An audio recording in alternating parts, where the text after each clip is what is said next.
Espera aí. Vamos ver. Legal. Então, olha só. Vocês fizeram o treinamento para se readaptar às ferramentas, foram ambientados para conhecer um pouco melhor como funciona o Instituto Federal e tudo mais. E alguns ex-alunos do IF já sabem como que funciona, já sabem lidar melhor. E aí nós tivemos, a semana passada, a nossa apresentação de todo o conteúdo programático que nós vamos estar estudando aí ao longo do nosso encontro aí na disciplina de Economia e Mercados, tá bom? Eu fiz uma apresentação geral de alguns aspectos relacionados como que vai funcionar a disciplina e apresentei tudo que a gente vai estar estudando e hoje a gente vai dar início aí à disciplina. Eu vou colocar aqui para vocês e vocês falam se vocês vão estar vendo ou não.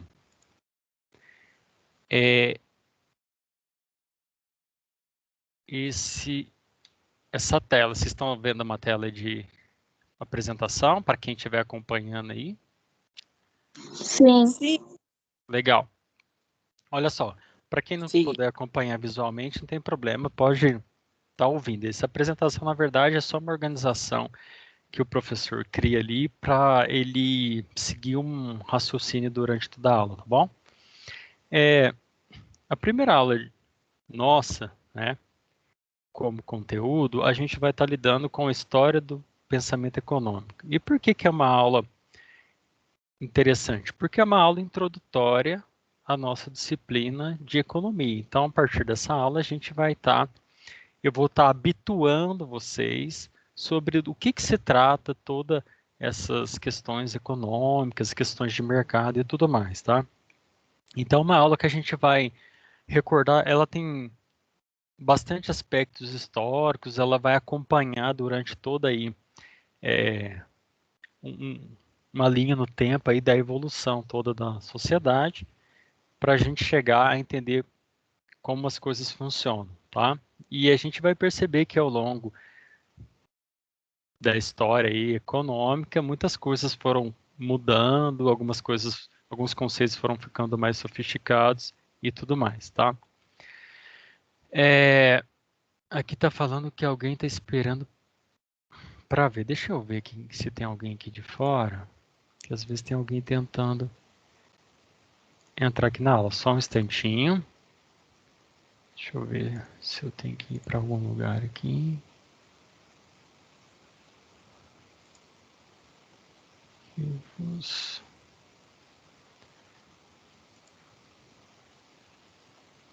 Tá, eu acho que não. Apareceu uma mensagem aqui de que alguém estaria esperando, mas qualquer coisa... Eu acho que era a Carla. Já deu certo aí? Tá por aí? Já sim. Beleza, obrigado aí, Jorge. O que acontece? Vamos voltar lá para o nosso slide. Bom, então olha só. Antes da gente começar a falar da aula, tem alguns pequenos avisos importantes, né? Os materiais complementares que eu vou estar disponibilizando com essa primeira aula de conteúdo. Tem 2 vídeos que eu já gravei para vocês aí que trata desse assunto. Eles vão falar um pouco mais, vão trazer alguns exemplos do que a gente vai falar um pouco hoje. E também material complementar para leitura que vocês vão estar lendo aí para conhecer um pouco mais do que se trata a disciplina, né, e tudo mais.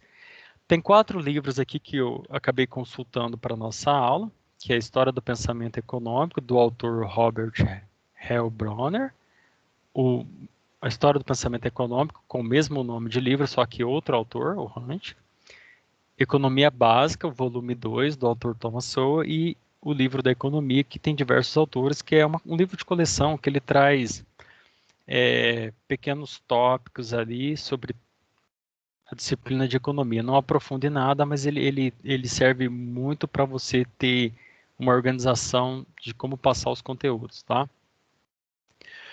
Bom, vamos começar então. Introdução.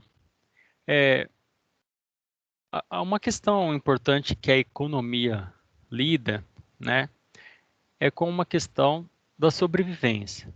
tá? Eu já falei um pouco para vocês sobre isso e hoje a gente vai expandir um pouco essa ideia. Nós precisamos sobreviver e sozinhos nós não conseguimos, tá? Ou conseguiríamos de uma forma muito difícil e debilitada. Então, nós somos obrigados a viver em sociedade, né?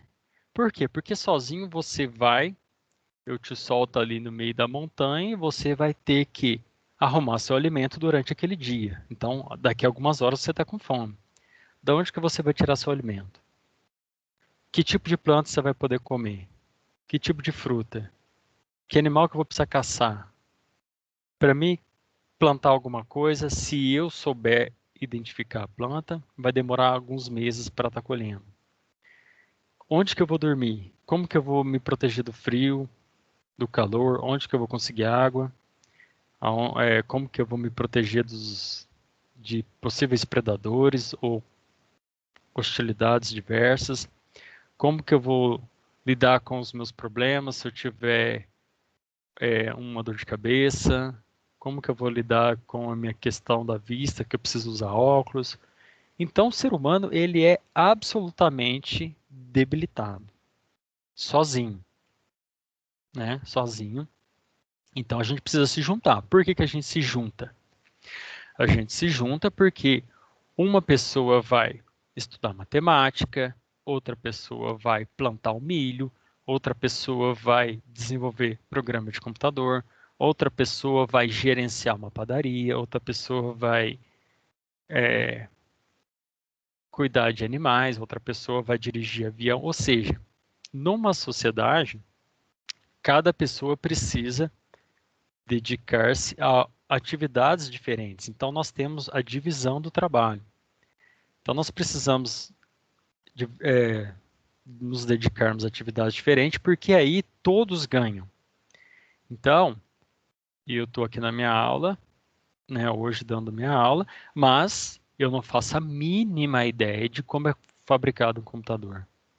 Não sei como que eles criam placa de circuito, não conseguiria descobrir eletricidade, não conseguiria fazer nada, não saberia, nem imagino como que criou-se os softwares.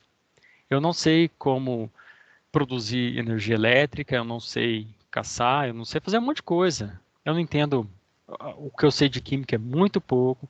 Então, eu preciso de pessoas em diversas áreas atuando para que o conhecimento e o trabalho de todas elas acabem me beneficiando. Então, cada um acaba tendo uma tarefa dentro da sociedade e, no conjunto, todos saem beneficiados do trabalho dos outros. Então, eu dedico ao meu trabalho e outras pessoas, cada um dedica ao seu e todo mundo sai ganhando.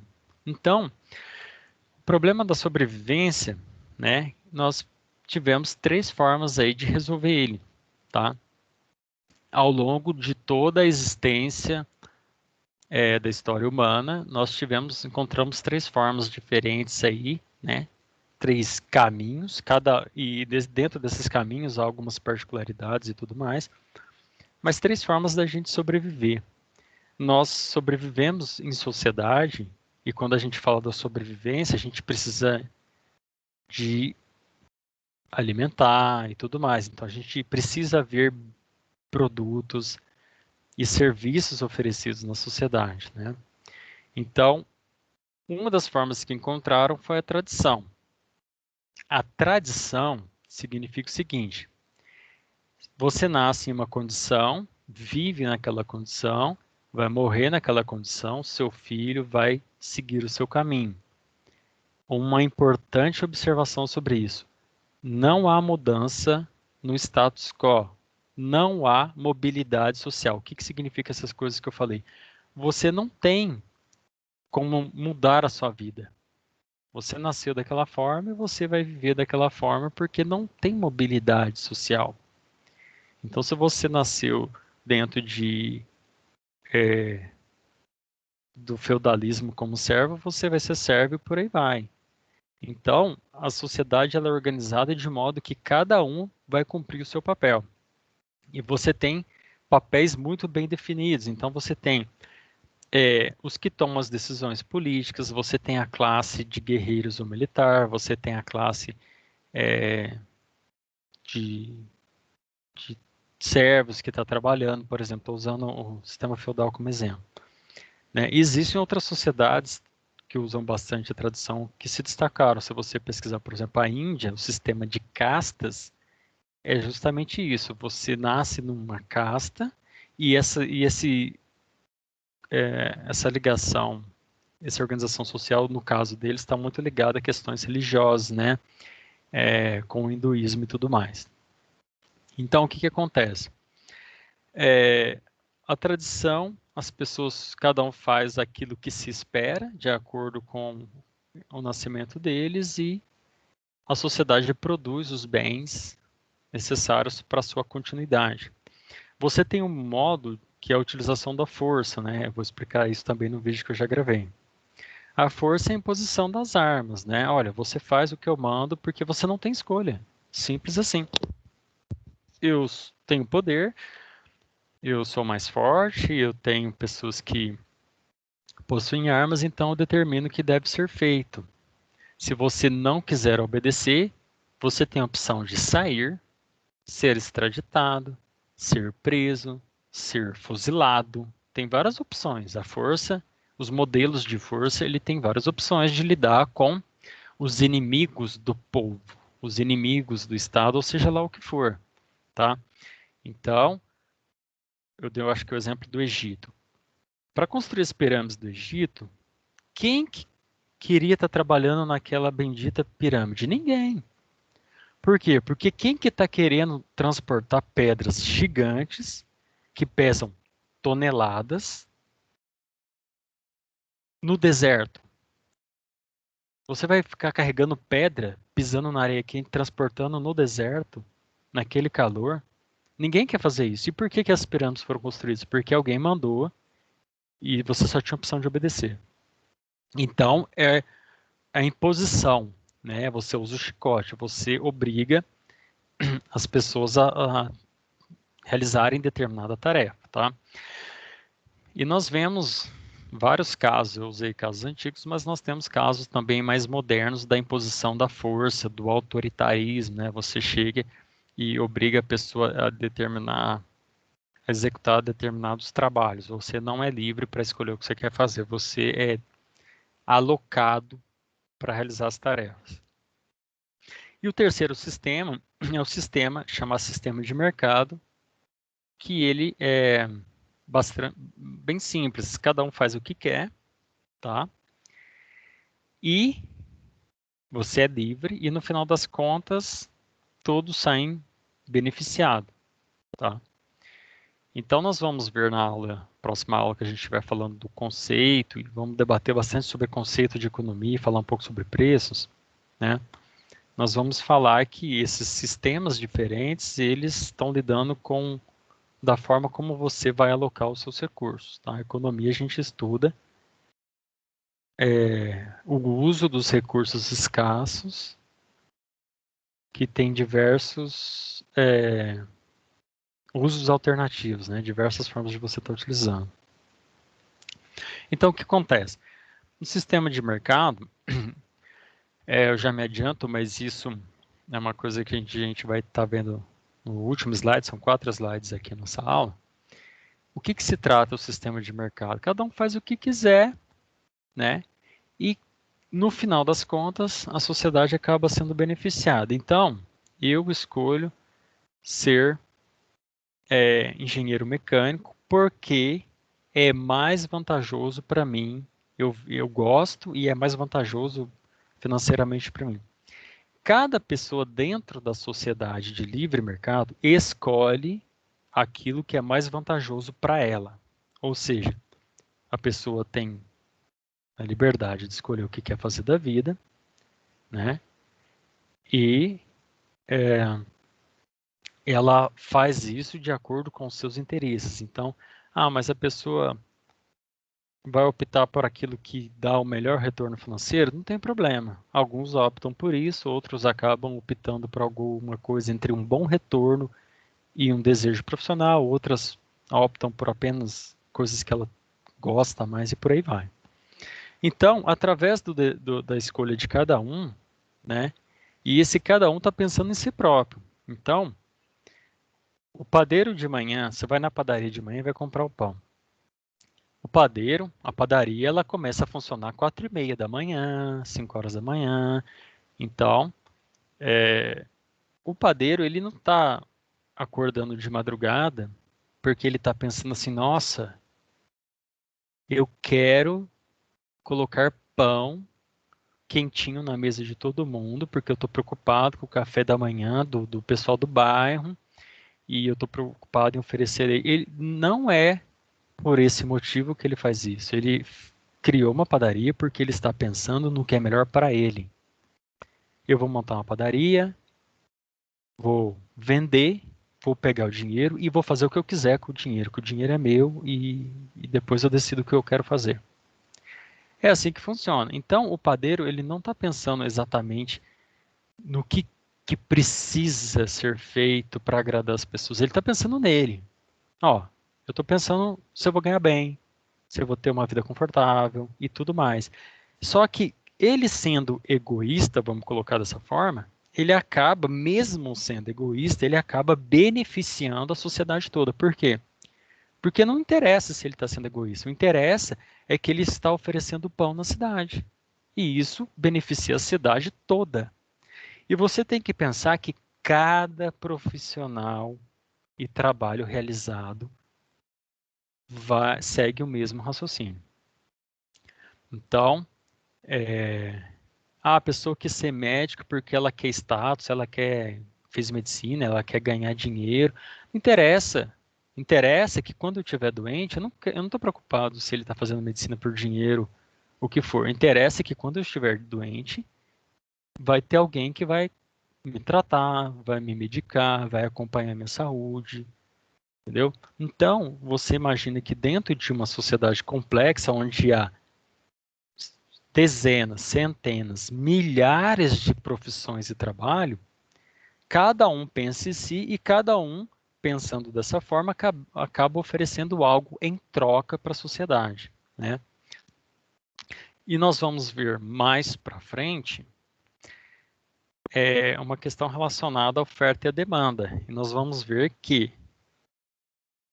nem tudo é necessário, né? Então a gente vai ver uma oscilação entre oferta e demanda, novas tecnologias, novos produtos. Tem produtos que são muito demandados, procurados, os consumidores querem comprar.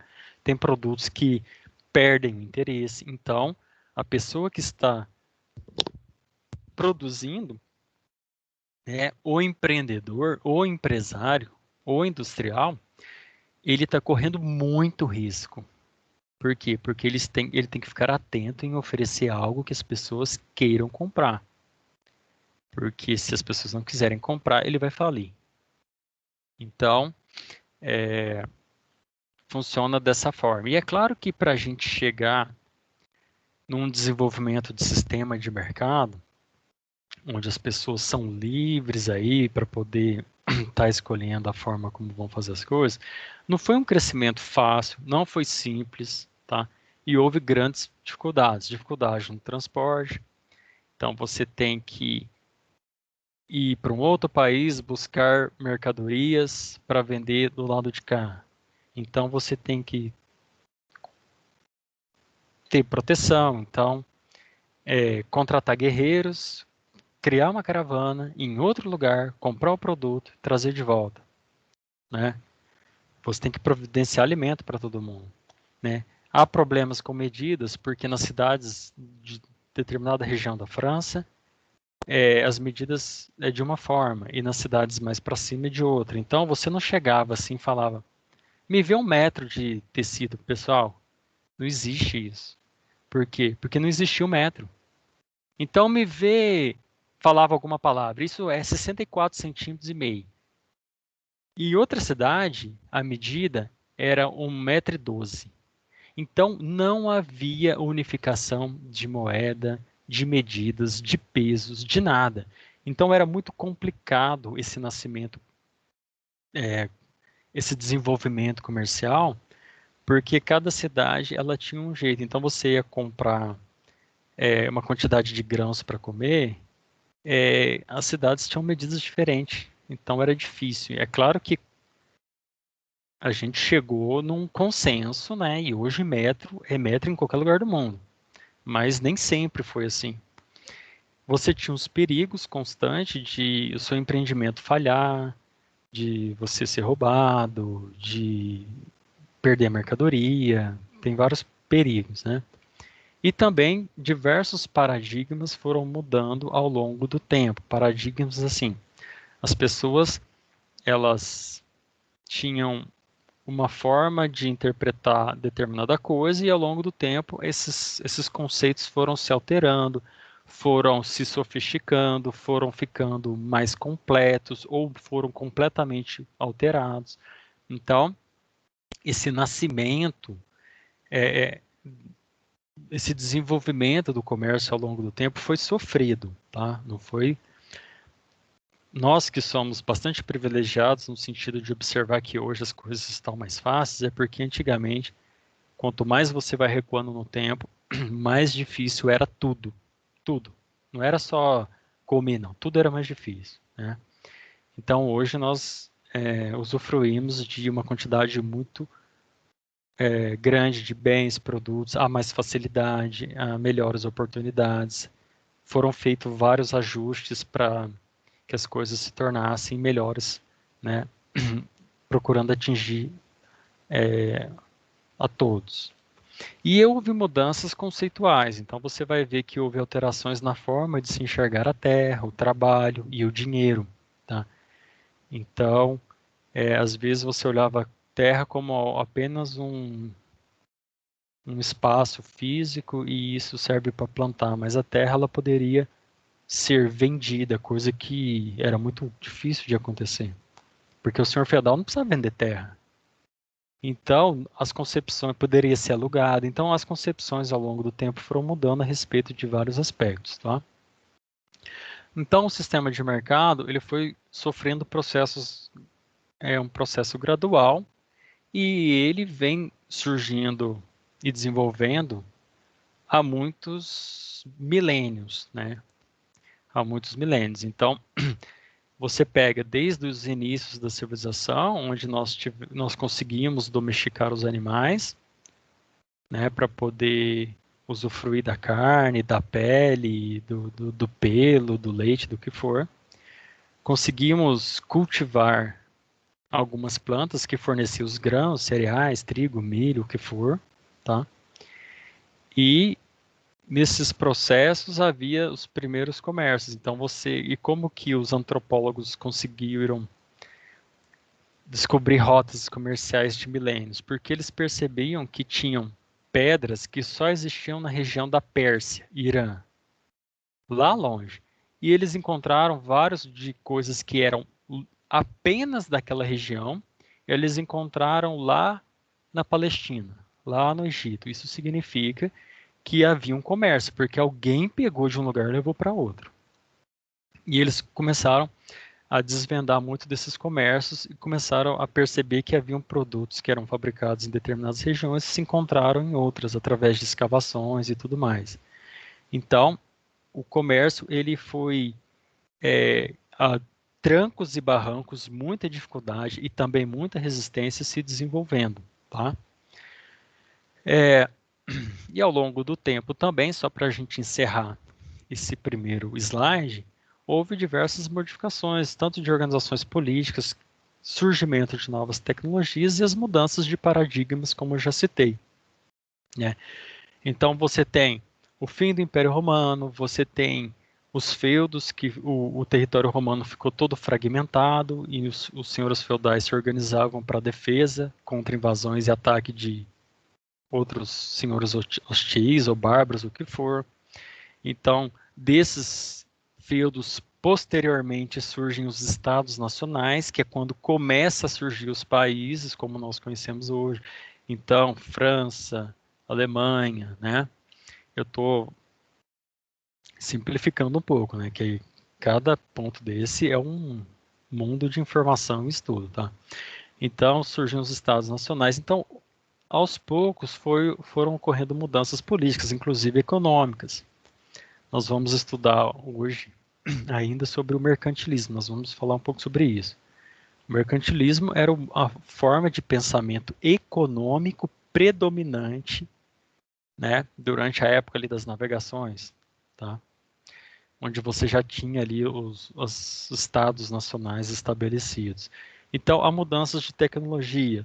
Toda mudança de tecnologia praticamente impacta na economia, né, na sociedade. Então, você tem a criação da máquina de tear, você tem a utilização do carvão, né, da energia a vapor, queima o carvão, aquece a água movimenta o trem, movimenta as primeiras indústrias, né? Então você tem invenções do telégrafo, você tem invenção da prensa, que todo livro que existia, alguém tinha que escrever à mão. E aí, a partir desse momento da prensa, coloca essas letrinhas e funciona igual um carimbo. Taca na tinta, taca na folha, taca na tinta. Então, várias tecnologias foram alterando, tiveram impactos não só econômicos, mas diversos outros. Mas a economia, com diversas dessas invenções e descobertas, ela vai se alterando, ela vai se modificando. E dando um exemplo mais recente, hoje nós vemos, por exemplo, como que a tecnologia ela altera a forma como as coisas acontecem. Hoje nós temos toda a facilidade da internet. Mas não sei se alguém aqui é da época de que a internet não era tão fácil assim de acessar. E também o computador não era tão fácil assim de adquirir. Então, com o surgimento do computador, surgimento da internet, houve uma revolução na economia, na administração como um todo. Um absurdo, mudou completamente como as coisas eram feitas, né? Então, as tecnologias elas vão alterando. Então, você tem, por exemplo, você tinha o disquete 3/4, que cabia não sei quantos pontos, não sei quantos megas. Depois você tinha o disquete 3, na verdade, 3/4 é o menorzinho, eu acho. Aí que cabia 3.44 mega, alguma coisa assim, eu não me recordo, tá? Eu sei que eram valores muito baixos. Aí aparece o CD, aí aparece o DVD, o CD 700 mega, o DVD não sei quantos gigas. Aí aparece o MP3, o MP4, e aí aparece o pendrive, e todas essas outras tecnologias, elas vão ficando obsoletas, elas vão sendo deixadas de serem utilizadas. Então, assim, todas essas mudanças, elas acabam refletindo na forma como as pessoas produzem os seus bens, oferecem os seus serviços e tudo mais, tá?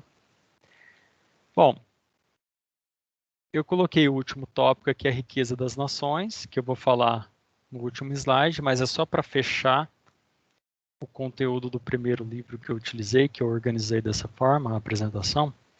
Mas aí nós vamos ter que, a partir de um determinado momento, né, surge essa personalidade que é o Adam Smith, e ele lança um livro chamado A Riqueza das Nações, eu acho que é em 1776. E esse livro ele vai alterar a forma como você observa a economia. Ele vai mudar a forma como se pensava que era riqueza. Riqueza as pessoas achavam que era de um jeito e passa a ser outro. Ele vai mudar vários conceitos. Então, esse livro ele é um livro importante porque ele causa uma transformação bem significativa na forma como se observa. E é claro que a partir dessa publicação dele, muda bastante a dinâmica no aspecto econômico que passa a reger o mundo a partir daquele momento. Tá?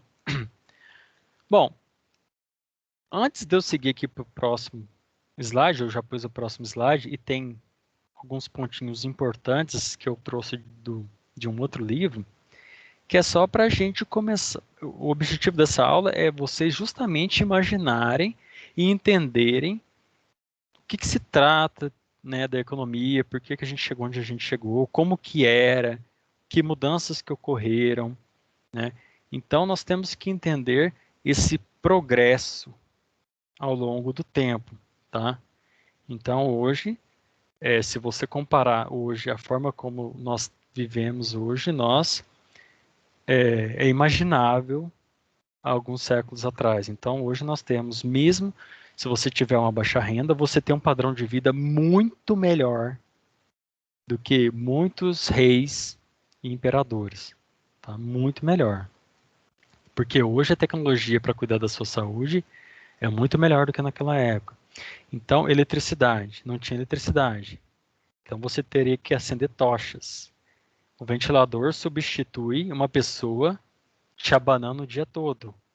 A água quente substitui pessoas aquecendo água na caneca e jogando numa banheira para você tomar banho. Então, cada tecnologia que nós temos na nossa casa é um substituto. Hoje o celular substitui você ter um mensageiro particular que você fala, manda um recado para tal pessoa. A pessoa sobe no cavalo e vai procurar a pessoa para falar. Nós temos que ter essas noções de progresso na nossa vida. As noções de progresso econômico ao longo do tempo. Porque se nós não tivermos essas noções, nós não conseguimos entender muito bem esse progresso, tá?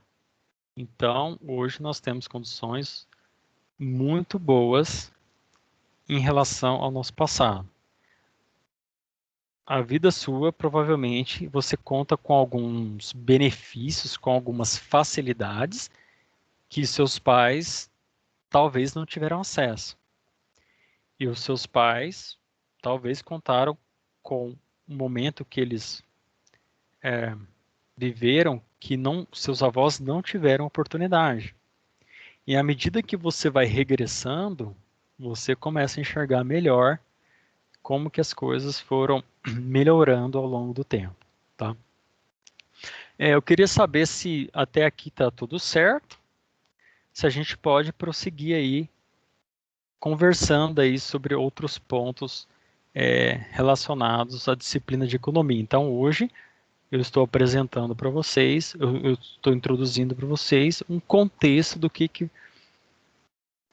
de por que surgiu a economia, do que ela se trata, né? Então ela vem de questões desde lá da sobrevivência, formas de organização, de como vai se utilizar os recursos escassos, como que funcionava em tal período, quais mudanças ocorreram, no que isso afetou a nossa vida, tá? A gente está caminhando com calma nesses aspectos e eu queria saber se está tudo certo. Tá? Mas aí o aluno pergunta, professor,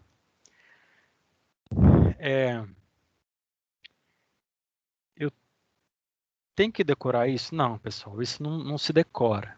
Isso simplesmente se estuda e se sabe. Simplesmente, se você der uma boa estudada, com atenção, você vai memorizar isso pro resto da sua vida, como acontece com muitas pessoas. Então, eu precisei estudar uma vez só com atenção e isso nunca mais foi esquecido. Esse aspecto da aula de hoje, ela é uma apresentação de contexto. É importante essa aula porque vocês estão recordando pontos que vocês já viram na escola ou que vocês não lembram mais. Então a gente está e coisas novas que vocês não viram na escola. Então a gente está adquirindo novos conhecimentos. A partir da aula da semana que vem, que eu vou apresentar o conceito, aí o conceito eu vou bater nessa tecla do conceito até o último dia de aula. Por quê? Porque o conceito você vai ter que saber. Porque o conceito vai te abrir horizontes aí, né? Então você como estudante está aqui à noite se esforçando, ouvindo com paciência a aula, né? Porque você está querendo adquirir o conhecimento. Então a gente vai caminhando aos poucos aí e a gente vai apresentando informações aí na medida que a gente avança. Se não tiver nenhuma questão até aqui, a gente dá prosseguimento, tá? Bom, alguns pontos importantes da economia que eu trouxe esses pontos separados porque os autores dos 2 livros, A História do Pensamento Econômico, eles não focaram muito nesses aspectos. Mas em outro livro de economia, ele ressaltou esse ponto e eu achei importante trazer para vocês. Tá? Como que funciona o escambo? O que que é o escambo? Tá? Pessoal, o escambo é troca de mercadoria. Tá? O escambo ele só funciona em sociedades primitivas. Ele não funcionaria hoje. Tá? Ele não daria certo hoje. Então, o escambo é o seguinte: você pega a cadeira de sua casa e procura, não quero mais essa cadeira, está sobrando, e você vai procurar trocar em algum outro tipo de produto. Me vê 30 ovos e leva essa cadeira. Então, o escambo é uma troca de mercadorias. Quando os portugueses chegaram no Brasil, por exemplo, encontraram os índios tinham um desenvolvimento civilizatório mais baixo, né? Então, eles estabeleceram uma comunicação e foi realizado o escambo. Olha, você corta as madeiras para mim, eu quero essa madeira aqui, eu achei essa madeira bonita, boa. Estou precisando de madeira lá em Portugal para fazer violino, para construir móvel, para tingir tecidos de uma cor avermelhada. Então você pega essa madeira aqui, né, o pau-brasil, vai cortando aí, junta tudo. Depois, daqui uns 3 meses, eu venho com o navio, encho o navio dessa madeira e te trago algumas coisas em troca. Isso é um escambo. Os portugueses chegaram, olha, aqui tá, isso aqui é espelho, isso aqui é uma lâmina de aço, isso aqui é uma corda, isso aqui é não sei o que. E os portugueses trocavam alguns produtos com os índios davam a madeira para os portugueses. É um sistema de troca, não tinha dinheiro envolvido. Tá? Uma curiosidade, um ponto a observar a respeito disso é o seguinte: economia eu acho que vai ser muito legal, porque assim, nós vamos começar a atentar alguns detalhes que às vezes escapam ao nosso raciocínio. Para os portugueses, era uma troca vantajosa, porque não tem madeira em Portugal, essa madeira eu não conheço, então a gente vai utilizar para diversas coisas. Então a gente dá diversos produtos para os índios, que para a gente é uma troca vantajosa. Eu prefiro, para mim, a madeira, esse tanto de madeira é mais importante. Para os índios, também era uma troca vantajosa. Tá? Também. Por quê? Porque o que mais tem no Brasil é árvore. Naquela época, 2 vezes mais. O que mais tinha é árvore. O português fala, olha, os caras querem madeira. Madeira é o que nós mais temos. E olha só, eles estão oferecendo espelho. Caramba, o que que é isso? Eu estou conseguindo enxergar o meu dente.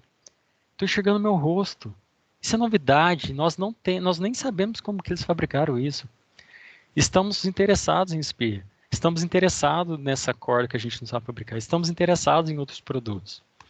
Então, muitas vezes, nós temos uma concepção equivocada de que os portugueses chegaram e já deram uma enrolada nos índios. Não, meu amigo.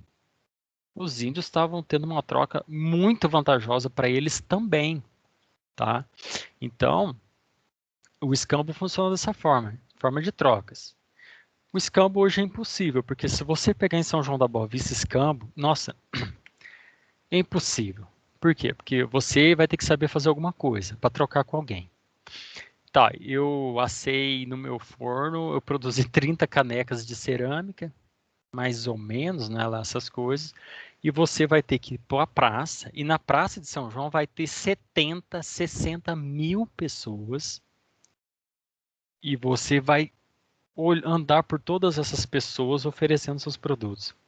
Eu troco caneca, o que que você tem? Eu tenho 2 litros de leite, o que que você tem? Eu tenho uma vaca, eu tenho uma ovelha, eu tenho um sapato, eu faço massagem, eu corto cabelo. Pessoal, é inviável. Isso não é isso é inviável. Porque você vai ter que chegar para alguém e falar assim, olha, você corta meu cabelo em troca de 3 canecas, eu não quero caneca. E agora? Como é que faz? Você vai ficar sem cortar cabelo. Então, o escambo ele tem essa dificuldade de você conseguir só realizar a troca quando as duas partes trocam. Você está a fim de 10 canecas em troca de um armário? Eu troco. Então, fica uma coisa assim, impossível de se realizar em grande escala. O que acontece? Foi dessa dificuldade que surgiu o dinheiro. A moeda nasce como uma invenção, uma necessidade de se desenvolver a civilização e o comércio como um todo. Então, você tem a moeda.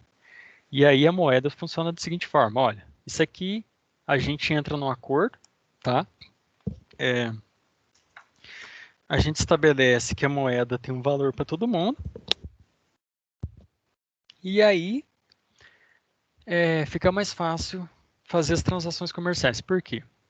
Porque eu levo minhas canecas de cerâmica para trocar lá e ninguém quis comprar caneca, então eu pego o meu dinheiro de outros dias que eu vendi caneca e passo para a pessoa, olha, eu quero cortar o cabelo. Beleza, 3 moedas aí. Tá. Eu tenho lá minhas 70 moedas, 3 moedas, corto meu cabelo. Facilitou. Por quê? Com a moeda, você pode comprar de qualquer um que queira vender. Com essa invenção incrível que é a moeda, o dinheiro, você pode vender para qualquer um que esteja a fim de comprar. Tá? E um terceiro ponto extremamente interessante. Com a moeda, você faz essa troca e você pode guardá-la para gastar quando achar necessário. Entendeu? Porque se você troca uma ovelha por 5 canecas de cerâmica, você vai fazer o que com aquela ovelha na tua casa? Entendeu? Você pode simplesmente vender as 5 canecas e quando você achar que é o melhor momento de adquirir uma ovelha, você compra. Ou você achar, às vezes você muda de ideia, por que eu estou comprando ovelha? Na verdade, eu preciso da lã, então eu vou comprar blusa. Então o dinheiro, ele é uma forma, ele é um valor que você guarda ele para usar quando você julgar necessário. Tá? Então, com essa invenção aí da moeda, o comércio se desenvolveu, as pessoas poderiam vender os seus produtos e comprar utilizando a moeda sem a necessidade de você encontrar a pessoa para trocar seu produto. E isso proporcionou um boom aí no desenvolvimento da civilização. Tá? Seguindo adiante, um ponto rapidinho também que merece um destaque é que esse nascimento do mercado, esse nascimento não, mas esse desenvolvimento do mercado, ele teve, principalmente no início, muitas coisas relacionadas a aspectos morais. E é engraçado que isso persiste até hoje. Muitos comentários econômicos estão pautados em questões morais. Tem nada a ver com economia. Em si, não. Em si, nada. São julgamentos morais a respeito do que você acha que é justo, do que você acha que deveria ser. Tá, mas o que você acha, eu não concordo, e aí o assunto fica, como que a gente vai resolver isso? Você entendeu? Então, a moralidade são questões que você levanta e você começa a pensar o seguinte, isso é certo, isso não é, isso é justo, não é. E é claro que o mercado passou por essa prova, tá? É interessante e é compreensível que tenha sido dessa forma, tá? Mas hoje, quando você persiste no discurso de moralidade, em alguns dentro de assuntos econômicos, você distorce o entendimento de economia, tá? Você distorce. Então, vocês vão ficar craques, vocês vão começar a perceber as coisas melhores à medida que a gente for avançando nos conceitos de economia. Por que eu falo isso? Ah, tá, porque pandemia, pessoa, teve gente que não se deu bem, e teve muita gente ficando rica, e tem que ter distribuição de renda. Meu amigo, você está falando de questão moral, você não está falando de economia. Cuidado, tá? Você acha que não é justo, porque você acha que que não foi certo, isso aí é um julgamento. Tá? Então, nós temos que ficar atento a isso, porque muitas das informações econômicas que nós lemos, elas estão carregadas dessas questões. E se você não presta atenção, e não presta, porque você não conhecia os conceitos de economia, o pensamento econômico, você é direcionado pelo autor da matéria a pensar de uma seguinte forma. Não só em economia, hoje tudo é dessa forma. Então, se você desconhece o assunto, você é levado a pensar dessa forma. E aí você acha o máximo. Nossa, eu estou pensando com a minha cabeça, mas nem aqui, nem na China. Entendeu? Você consegue contar nos dedos as pessoas que conseguem pensar com a sua própria cabeça. Elas entraram para a história. Aristóteles, né? O Sócrates. Você consegue contar, são poucas as pessoas que realmente conseguiram ter uma percepção do mundo, da realidade, e transcrever aquilo. Então, tudo que nós temos na nossa vida é a interpretação de diversos tipos de autores ou correntes de pensamento, e não tem problema nenhum nisso. Você só tem que ficar atento à seguinte pergunta que eu coloco, abrindo esse parênteses. Você sabe se a forma como você pensa hoje, de onde que veio essa ideia? Quem que foi o autor que escreveu? De onde que saiu isso? Porque muitas vezes a forma como nós interpretamos algumas coisas, nós nem sequer sabemos de onde que saiu isso. Então nós temos que ficar atentos. Com relação ao mercado e moralidade, foi discutido se um preço é justo ou não. O que é um preço justo?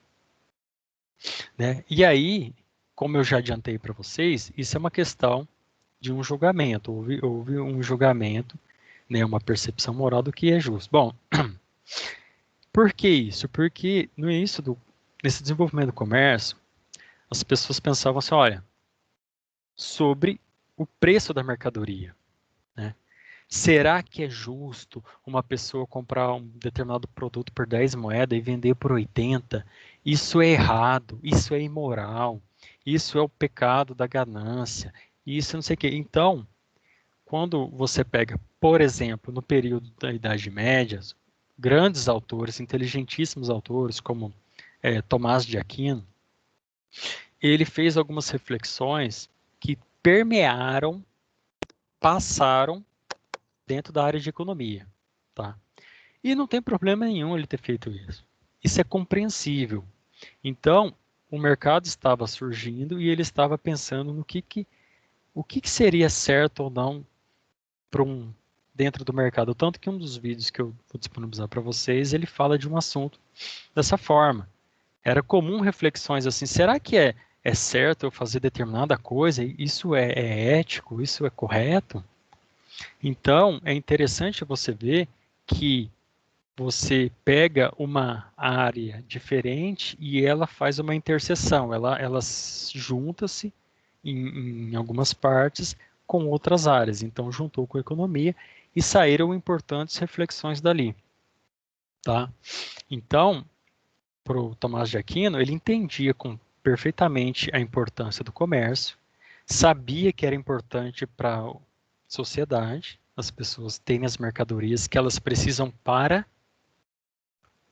sobreviver. Começamos a aula falando de sobrevivência, tá? Para sobreviver. Então, é justo a pessoa ter um lucro, afinal de contas, ela correu o risco de tomar uma flechada no meio do caminho, ela foi buscar longe, ela faz 5 meses que está em cima do cavalo, não tem problema disso. É compreensível. O ganho é uma recompensa pelo risco e pelo seu trabalho em si. O que era discutido é o quão grande deve ser esse ganho. Tá? Então, nós temos questões que se tratavam dessa forma. Para fechar esse ponto, é importante ressaltar que hoje uma transação só acontece se ambas as partes estiverem em acordo, tá? Se não tiver em acordo, não tem troca, não tem comércio. Por exemplo, eu vou numa festa aqui em São João e chega lá, estão vendendo a R$ 5 uma lata de cerveja, por exemplo. Cara, mas essa lata ela custa 3 e pouco no mercado, e se eu for numa distribuidora eu consigo por 3,50 ou 2,50. E aí você começa a passar na sua cabeça um monte de quanto você pode achar esse preço alto. Olha, o rapaz que está vendendo a cerveja, ele vai me dar a lata se eu der R$ 5 para ele. Pronto, o assunto está encerrado, entendeu? É um comum acordo. Se eu não quiser dar R$ 5, eu não compro a lata, ele não vai me vender. Então, o comércio ele é realizado quando há um comum acordo. Ninguém está pondo um revólver na cabeça de ninguém e obrigando a pagar determinado valor ou vender a determinado valor. Então, o comércio ele funciona quando há um acordo mútuo. Ó, eu aceito pagar esse tanto e tudo mais. Por que que é importante o estudo da economia? Olha só que legal. Porque quem está vendendo, a pessoa que está vendendo alguma coisa, ela quer vender pelo preço mais alto possível. A pessoa que está comprando quer o oposto, quer comprar pelo preço mais baixo possível. Eles que se entendam, entendeu? Eles que se entendam. Então, um vai querer abaixar o preço, o outro vai querer manter o preço mais alto, e na hora que eles chegarem no acordo, acontece a troca, tá bom? Importante é a gente ter essas noções absolutamente simples e corriqueiras, mas ouvir isso numa aula leva a uma reflexão.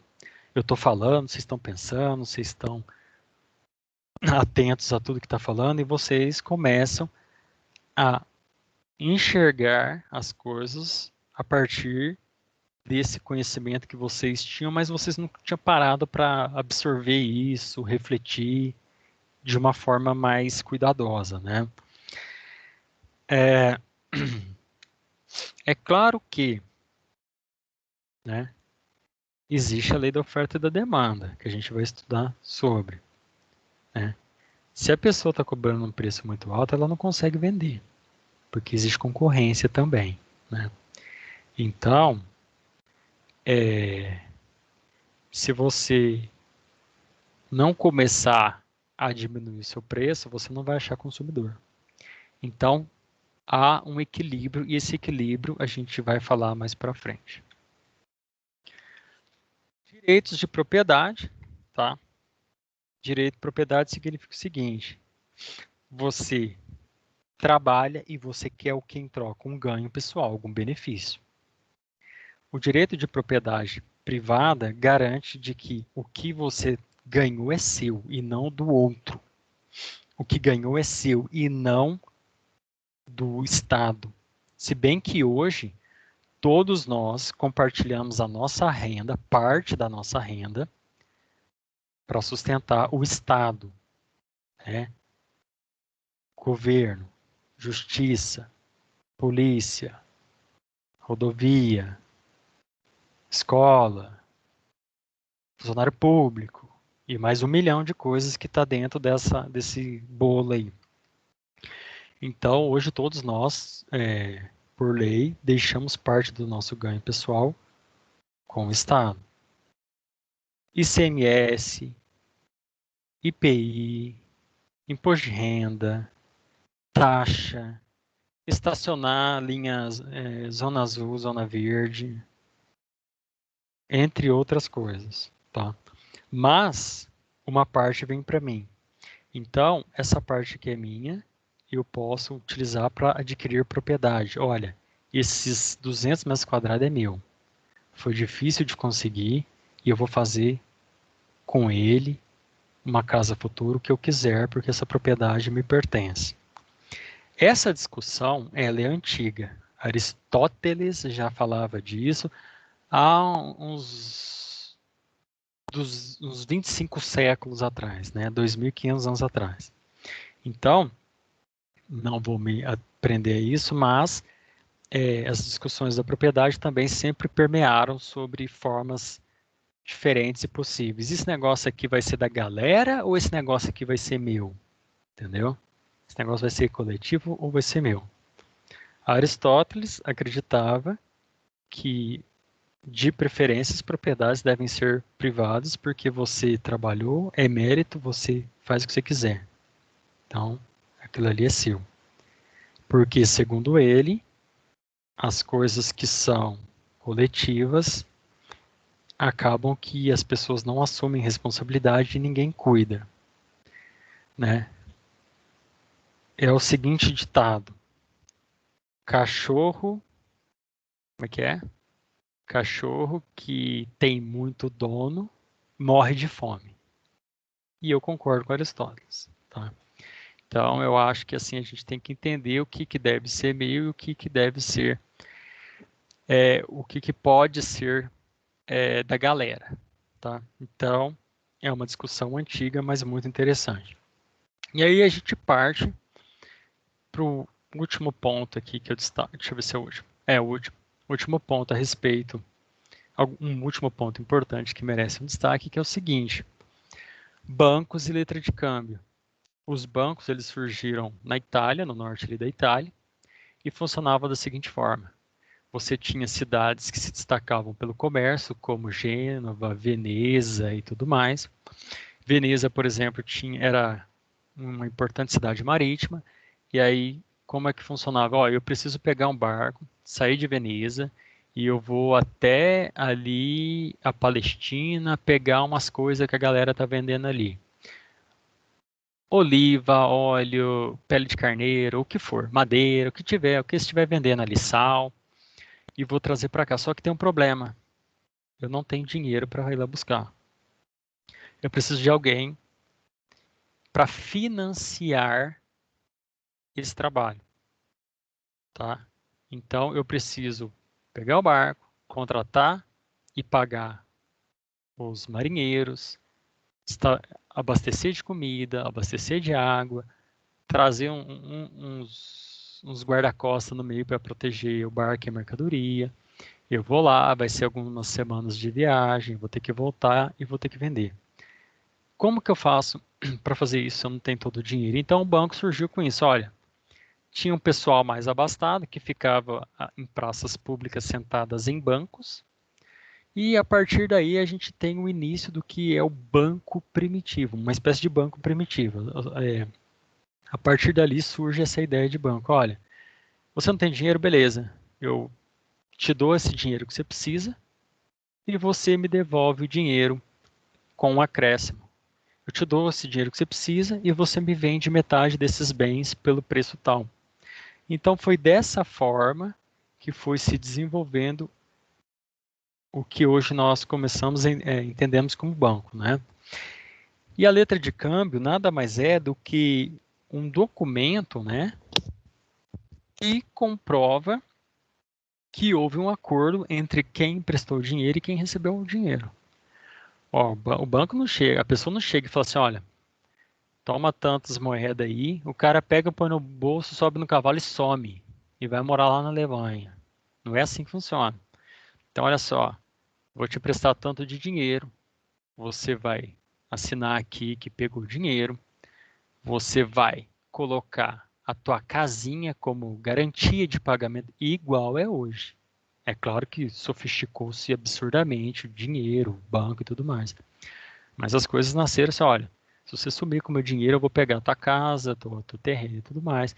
Então, isso foi dessa forma que foram surgindo os bancos, como instituições que guardavam dinheiro, né, e também emprestavam para terceiros e tudo mais. Pessoal, estou seguindo, tá? Se alguém tiver alguma questão, fique à vontade.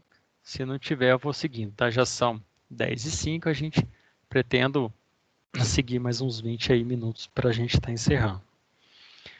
Pelo menos, tá? Sobre o mercantilismo, a gente está no penúltimo slide aqui.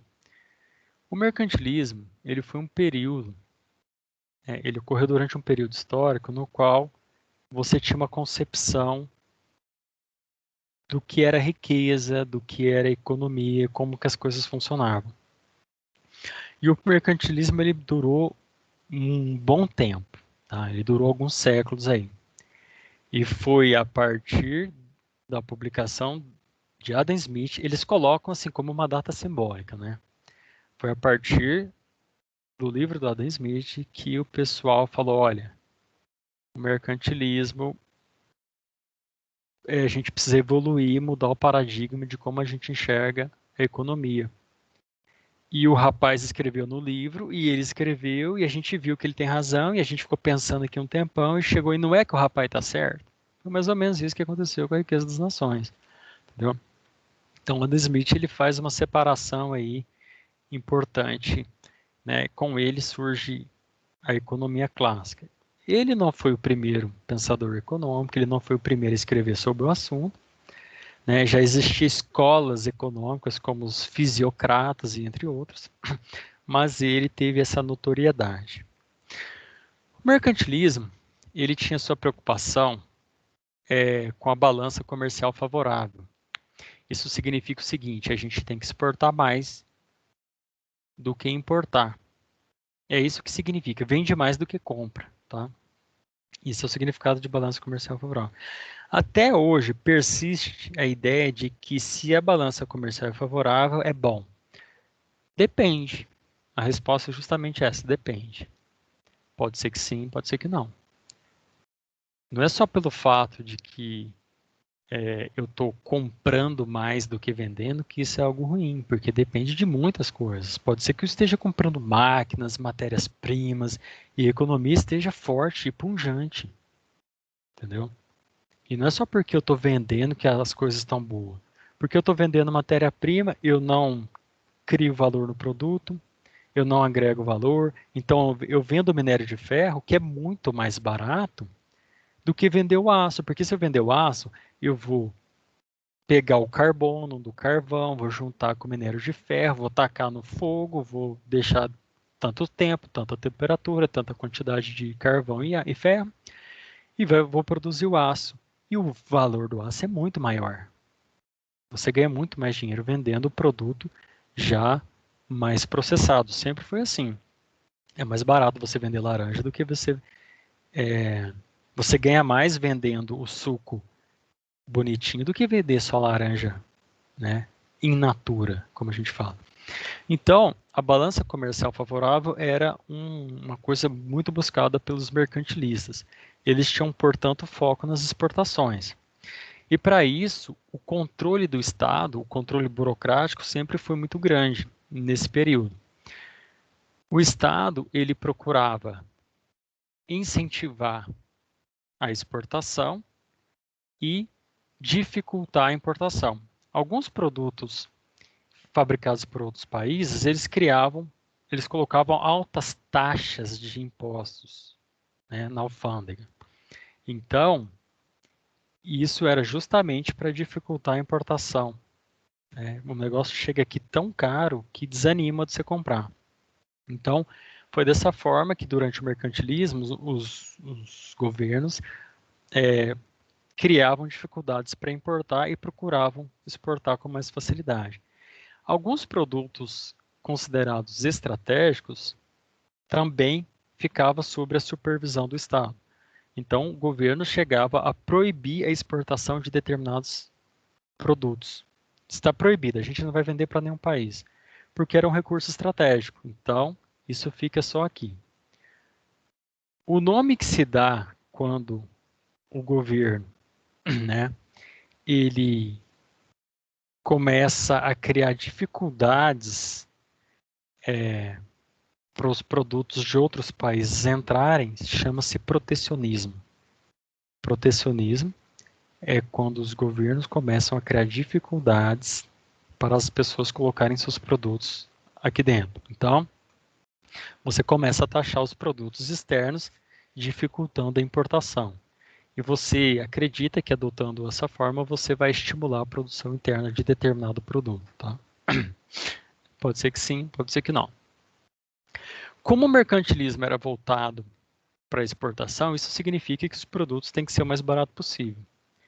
E é claro que um dos fatores que afeta o custo de produção é o salário. Então, durante o período do mercantilismo, em 1500, 1400 e tanto, 1600 e pouco, havia um controle por parte do Estado, né, de manter reduzido o máximo possível o valor dos salários. Tá? Alguns autores do mercantilismo, né, eles apoiavam e incentivavam o colonialismo e a escravidão. Então, esse é o período do colonialismo, onde o pessoal sai com o barco da Espanha, parou no México, é nosso, vamos incentivar, vamos trazer gente para cá, vamos produzir algumas coisas aqui que a gente não consegue produzir na Espanha, e, de preferência, o México só comprará produtos da Espanha. Afinal de contas, a gente chegou aqui e dominamos aqui a área. Então, aconteceu isso com a América toda, que é conhecido como Novo Mundo, né, o continente americano, com a África e alguns países ali da Ásia. Então, você tem alguns países ali da Ásia também que passaram aí pelos períodos de colonialismo. Então, o colonialismo ele foi incentivado justamente por essa ideia mercantilista. Você procura ter recursos com bons preços e você, acima de tudo, garante um cliente que não pode comprar de outro, ele vai ser obrigado a comprar de você.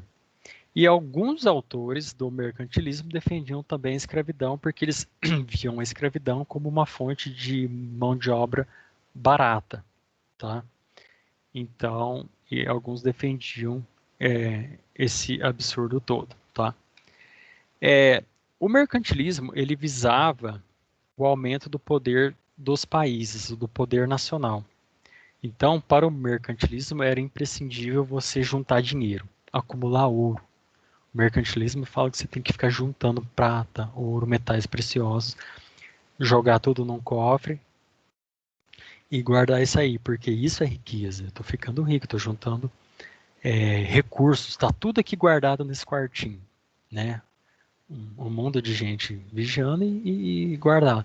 Então, o mercantilismo ele visava esse acúmulo de ouro e prata através dessa balança comercial, né, da exportação, e ele pensava dessa forma: você está fortalecendo os reis, e isso justifica porque o dia que o rei precisar se defender ou preparar para uma guerra, a gente vai lá, pega aquele dinheiro e começa a contratar o pessoal na rua, dá uma espada, um escudo e manda para frente, entendeu?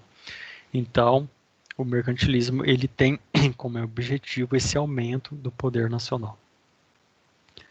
Pessoal, vamos para o nosso último slide, tá? Até aqui, tudo certo? Beleza. Então vamos aí finalizando essa aula aí que está trazendo um mundo de informações aí para vocês, para a gente entender como que as coisas funcionavam e tudo mais, e como funcionam também, né? A economia clássica, né, ela é uma escola, um tipo de pensamento dentro da economia que está ligado ao sistema de mercado. O sistema de mercado é o que hoje nós chamamos de capitalismo. Tá? Então, ou você tem a tradição, que você, como organização econômica, eu não sei quais locais poderiam adotar, né? Às vezes, algumas ilhas ali no Pacífico resolvem adotar esse sistema aí.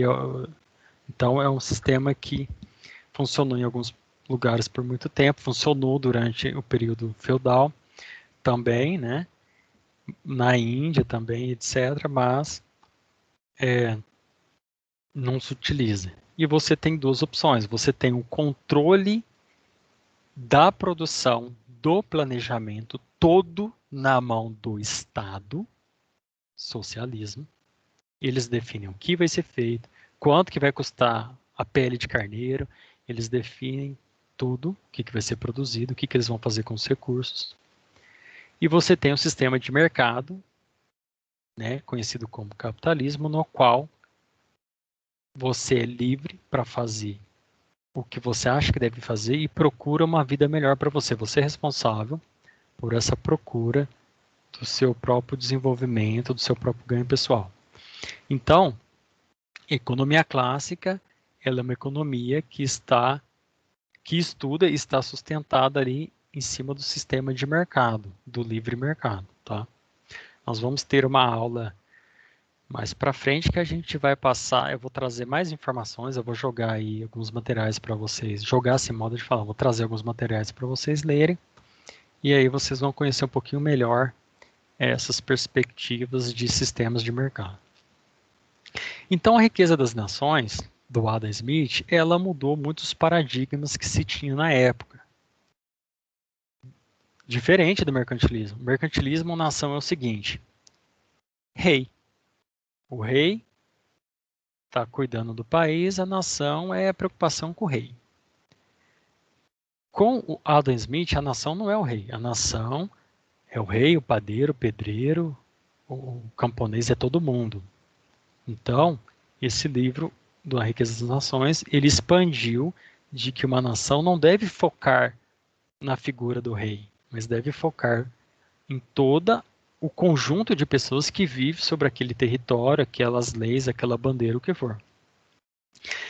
Foi uma mudança de paradigma, né? Mas ele não chegou a escrever assim dessa forma. Esse livro, na verdade, Riqueza das Nações, que o livro tem um nome maior, mas ele é conhecido por isso. Ele é um livro gigante. Ele tem umas 500 páginas. E o Adam Smith, ele é confuso para escrever, porque ele começa a falar, ele fala uma coisa de economia, aí quando vê ele está falando de como que deve educar filho, aí começa a falar de outra coisa, começa a falar de filosofia, depois ele começa a dar pitaco em coisas da sociedade. É um livro que tem um conjunto de pensamentos dele, né? E no meio daquele livro todo tem o pensamento econômico, que foi um divisor de águas ali na forma de mudanças de paradigma, né? A riqueza no mercantilismo significa acumular ouro, juntar aqui, vamos guardar tudo aqui.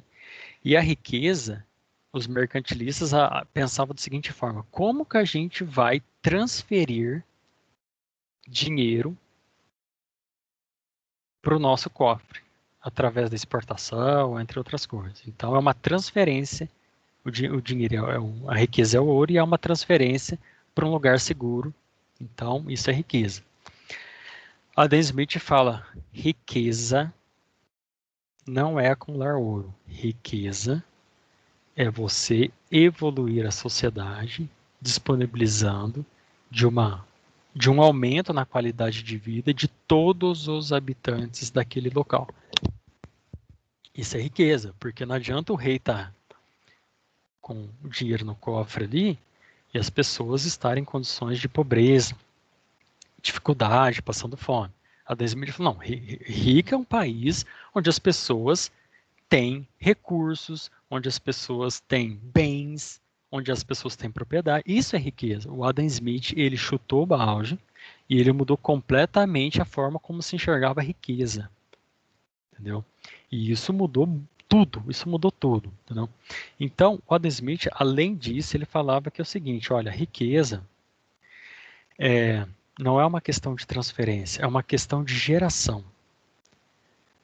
Inclusive, eu pus soma zero só para não esquecer. As pessoas acreditam, até hoje, muitos acham que que a riqueza é uma coisa estática. Isso é uma ideia errada. A riqueza não é estática. Isso significa que a riqueza ela aumenta com o tempo. Ela aumenta. Ela não é uma coisa estática no qual que se você tira de um, vai para o outro. Ele falou o seguinte: olha, deve-se criar riqueza. O Adam Smith falou o seguinte: você não tem que acumular ouro, você tem que investir, você tem que criar empresas, você tem que produzir bens, você tem que desenvolver economia, você tem que criar empreendedores, você tem que desenvolver tecnologia. O cara simplesmente mudou a forma como as pessoas enxergavam o mundo. Não é juntar dinheiro, riqueza e ficar todo mundo tendo essa vida ruim. Riqueza é você produzir riqueza, você vai produzir riqueza. Você abre o negócio, você contrata, você tem uma pessoa recebendo a mais salário, você vende seu produto, você recebe o dinheiro, você pega esse dinheiro, você investe, você compra o que você quer.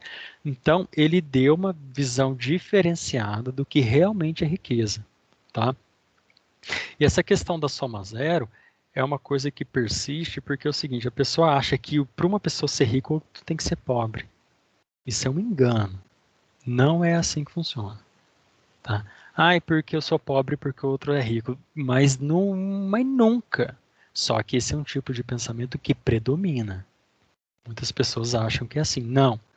Porque a riqueza, ela se cria. Você pode criar riqueza. Então, amanhã, dia 8, o mundo vai ser mais rico do que o dia 7. Por quê? Porque no dia 7 eu tenho um balde de terra seca. Quanto que isso vale? Não vale nada. Isso não vale nada. Você pode sair para qualquer lugar, tacar enxada e encher um balde com terra seca, isso não tem valor. Você não vai conseguir vender isso. Porém, se você pegar essa terra, jogar água, criar argila, moldar numa máquina, um vaso, levar para o forno, criar a cerâmica, tingir, colocar a alça e fazer um desenho, isso criou valor. O que não valia nada, agora já vale uma quantidade boa de dinheiro. A riqueza ela é criada. Então, não significou que alguém perdeu, que alguém significou que você transformou alguma coisa e essa coisa agora tem um valor. Então, a riqueza ela vai aumentando, ela não é estática. Então então se a gente fica simplesmente dividindo, o dinheiro ele é alguma coisa que fica indo da mão de uns para os outros. Ele fica indo, mas novos valores são criados. Então, a gente precisa entender um pouco essa questão. E o Adam Smith foi lá e deixou isso de uma forma mais clara. Os dois últimos pontos é o laissez-faire e a mão invisível. Tá? O laissez-faire é um termo francês que significa deixa fazer, deixa passar, deixa acontecer, mais ou menos nesse sentido. O Adam Smith ele defendeu o laissez-faire que, na época, por que eu falo na época? Porque alguns autores, algumas pessoas hoje, acabaram modificando um pouco esse conceito. E isso pode causar confusão. Né? O laissez-faire não significa assim, cada um por si, Deus para todos. Não é isso. Só que é dessa forma que muitos hoje falam, mas não é. O laissez-faire, no contexto que Adam Smith citou no seu livro, significa o seguinte, olha, o Estado, a organização do Estado, ela deve evitar favorecer empresas privadas. Porque senão, quem é amigo do rei fica numa boa. Então, por que ele defendia o laissez-faire em que o Estado não deve interferir na economia? Porque se o Estado vai interferir, ele vai escolher quem? Os amigos, né? Os campeões nacionais, como a gente já ouviu falar muitas vezes no Brasil, né? Aí você vai ver os campeões nacionais, aí você vai ver que muitos dessas pessoas que tiveram sucesso aí, estrondoso, exemplo, Eike Batista, aí você vai ver que houve muitas coisas ali rolando por trás aí do que a gente enxergou. Então, o Adam Smith defendia o laissez-faire, que é o seguinte, olha, não é legal amizades coloridas, né, no sentido de que você fica muito amigo, você começa a criar um vínculo e você começa a beneficiar aquela pessoa que você tem amizade em detrimento do outro. Ah, eu vou construir estádio. Eu vou construir estádio de quem? Tem 10 empresas concorrendo para querer fazer o estádio. Eu vou escolher aquela que é amiga do rei. Entendeu? Então, o laissez-faire, ele vem nesse sentido de tirar o poder do governante, tirar o poder dos palpiteiros do judiciário, tirar poder dos palpiteiros, dos professores e intelectuais, dos deputados, quem quer que seja, da nobreza. Então, vamos afastar desse povo e vamos deixar com que as pessoas resolvam seus problemas. Então, elas vão produzir e elas vão vender, sem grandes interferências por parte do Estado. E a mão invisível, nós vamos falar um pouco na aula de oferta e demanda, tá? Mas só para vocês entenderem esse conceito importante e clássico aí do Adam Smith, que é o seguinte, olha, as coisas se ajustam. Então, o que acontece? A mão invisível, ela funciona como um equilíbrio no mercado, onde ninguém precisa fazer nada, porque as coisas se ajustam automaticamente. Em São João, está faltando padaria. Você tem 2 padarias, por exemplo, e você tem um monte de gente e não dá conta, porque muita gente precisa tomar café. Nossa, e está vendendo pão, e compra forno, e vende tudo, e não está dando. O que acontece? Alguém vai falar o seguinte, eu estou perdendo meu tempo consertando bicicleta. Vou montar uma padaria. E aí surge a terceira padaria em São João. A mão invisível, ela está relacionada a essa questão da oferta e da demanda. O próprio mercado se ajusta. Por quê? Porque ficou uma alta procura de demanda e alguém teve a ideia, alguém percebeu, alguém inovou, alguém correu o risco, alguém vendeu o carro para abrir uma padaria, alguém percebeu que era uma boa abrir uma padaria e foi lá e fez isso.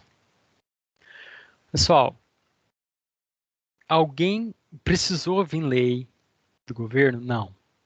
Precisou vir a turminha que dá as cartas aí, que manda, fala, nossa, é necessário fabricar mais pão? Não. Não precisou disso. Precisou algum decreto? Precisou alguém ameaçar alguém para fazer uma padaria? Não. Isso é a mão invisível. O próprio mercado ele vai se ajustando, porque à medida que há interesse por alguns produtos, as pessoas que estão em áreas menos lucrativas vão começar a olhar para o lado de lá e falar assim, eu estou ganhando um salário e meio consertando a bicicleta, mais ou menos, em termos de dinheiro, 1.500 conto. Eu vou montar uma padaria, eu vou ganhar isso por dia, quase. Eu vou juntar um consórcio, o forno custa tanto, eu tenho esse capital guardado, eu vou fazer isso. Ou seja, ninguém tomou atitude nenhuma, no sentido vindo de cima para baixo, e as próprias pessoas se organizaram e começaram a fazer. E o oposto ocorre. Se o negócio não está dando dinheiro, eu vou mudar. Poxa, eu tenho uma loja de roupa, não está vendendo. Vou largar a mão de vender roupa. Já tem muito concorrente, eu vou arrumar um emprego lá no escritório de contabilidade e vou ganhar um salário e meio. Pelo menos eu não estou tendo prejuízo. E depois eu faço um curso e estudo e me qualifico e depois eu procuro um trabalho melhor. Então, a mão invisível, ela é esse conceito. Olha, as coisas se ajustam. Não precisa ninguém vir falar o que tem que fazer. Alguém vai perceber que está precisando e vai começar a fabricar. Alguém vai perceber que é melhor mudar de emprego porque não está dando certo. Então, a gente encerra a aula tendo isso tudo em mente. Tá? Deixa eu ver. Sim, fim. Tá.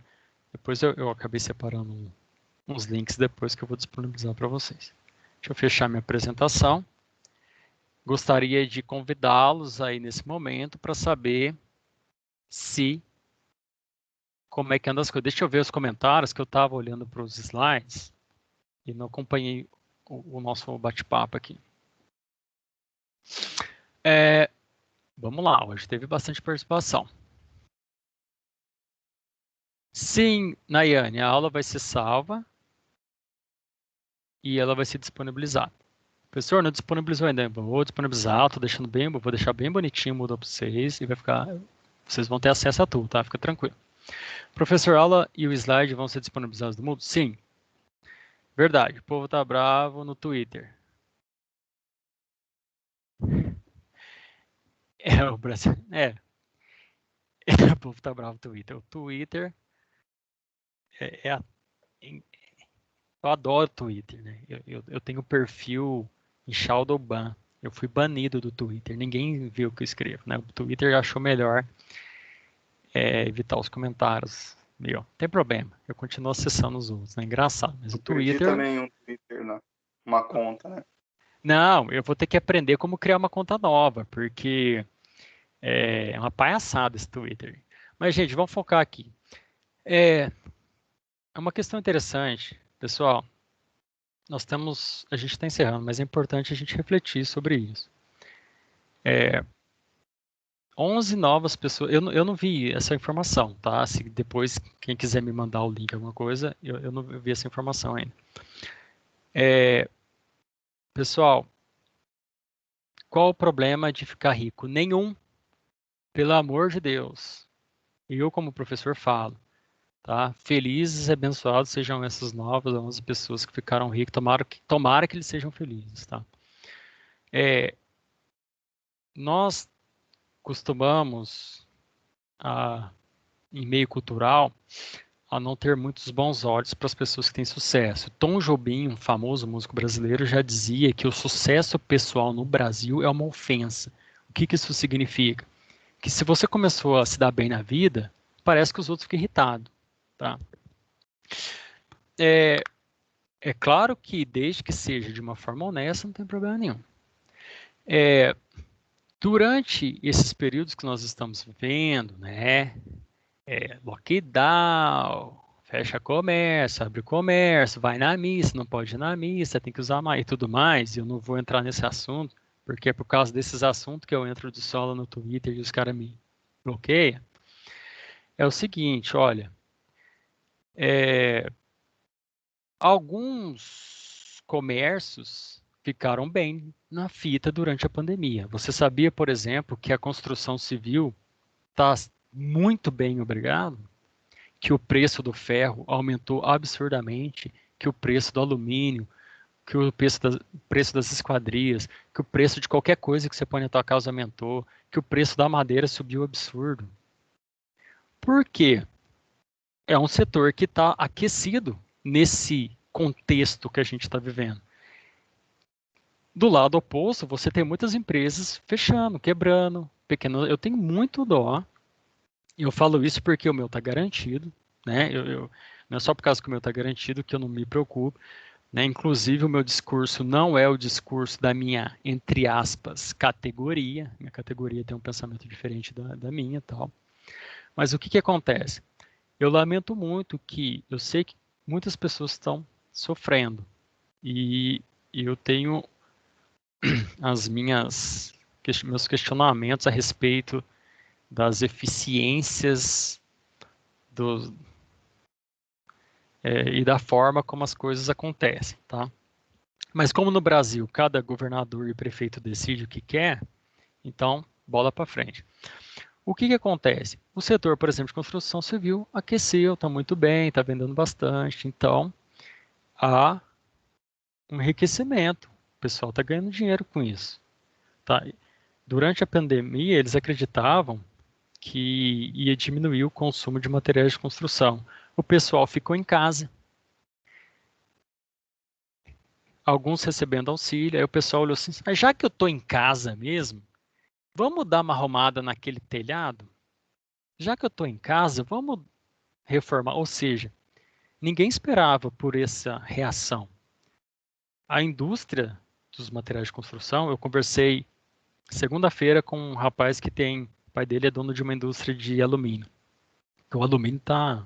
Se você quiser gastar dinheiro na casa, é só você ver o preço do alumínio. É a parte mais cara que tem. Essas janelas aí, essas esquadrias de alumínio que são tudo feitas sob medida. Portão e tal. Pessoal, ele falou o seguinte, olha, subiu. Porque a indústria de alumínio tinha tantos fornos, começou a pandemia, ficou com medo, foi reduzir custo, desligou os fornos, deu prioridade para exportação, aí todo mundo começou a fuçar na casa. Ou seja, houve um aquecimento do setor que coincidiu com uma redução da produção. Isso fez com que houvesse um aumento do preço, né? Então, essas coisas acontecem, tá?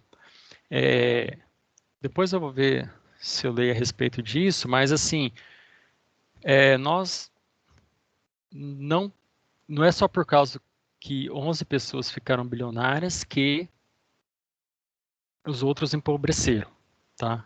Não tem essa correlação. O Adam Smith falou, não tem esse negócio aí. Não tem essa correlação. A pessoa, para um ficar rico, o outro tem que ficar pobre. Não. Não tem isso, tá? O Adam Smith falou, olha, é possível que países prosperem conjuntamente. É o modelo ganha-ganha. Não é que para um ganhar, o outro tem que perder. Você entendeu? Então, é importante entender um pouco isso. Que mais?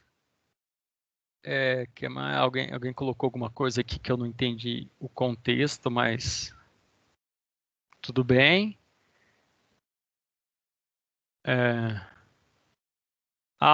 Vocês devem estar falando do Tomás de Aquino, né? Ou do Adam Smith, não sei.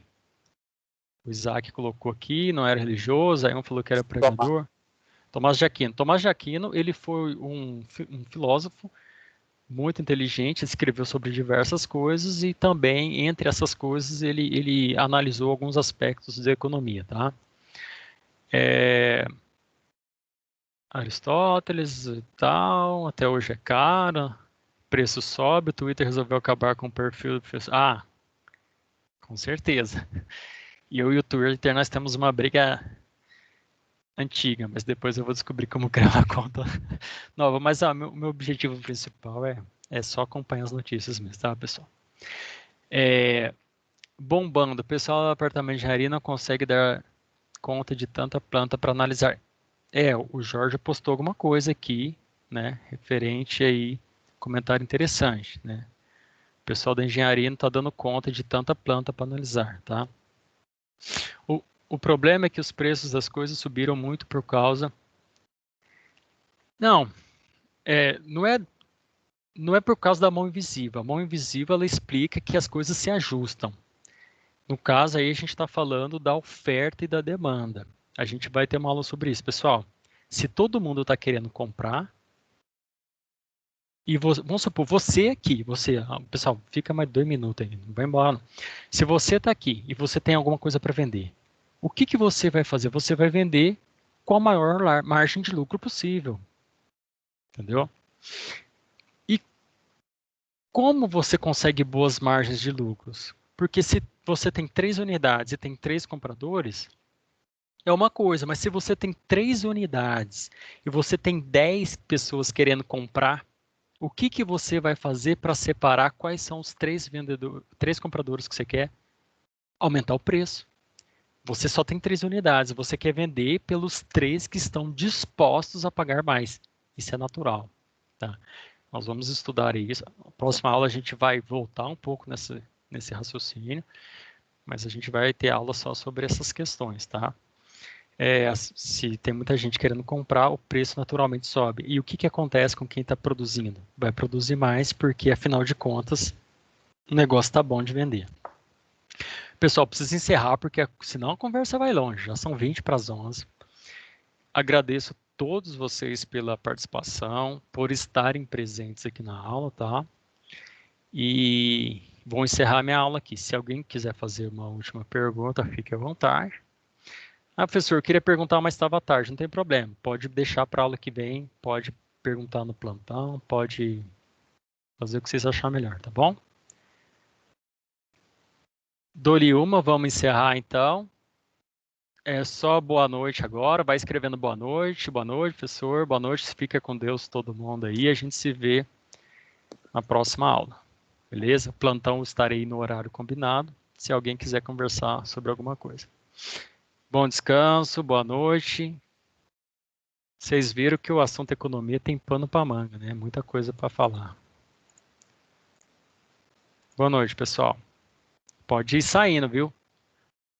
Vão saindo aí. Boa noite.